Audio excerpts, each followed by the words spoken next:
Tour of Luzon 2026, isa sa pinakamahirap na laban nila dito ang team time trial dahil sarili nila ang kalaban nila dito ngayon.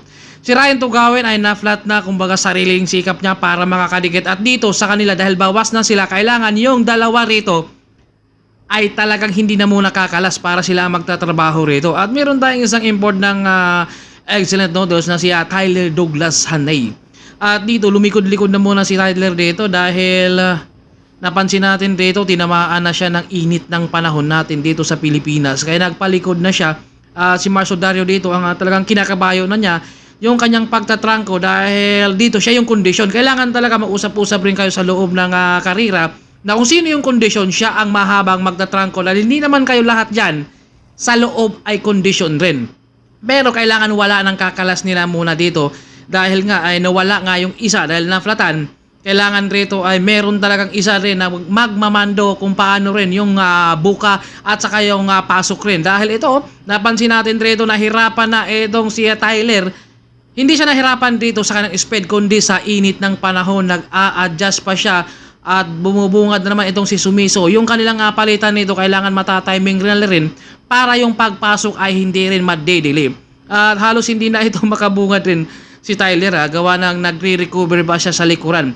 Tumasok naman itong si Jomar, dinadapaan, mahilig talaga ito, dumapa rin si Jomar.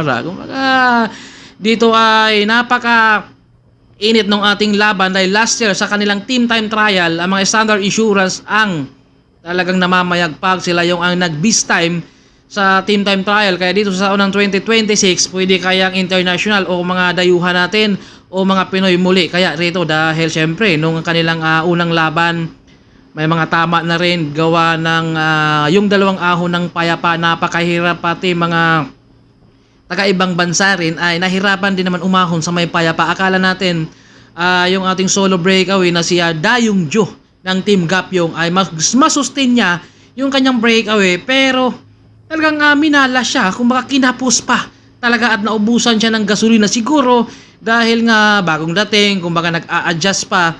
At hindi talaga siya natuluyan na makakaagwat at makakalayo pa, kaya inabot at pinakalas din siya ito ni Ivan kung mga ng LCW ron sa kanilang banatan.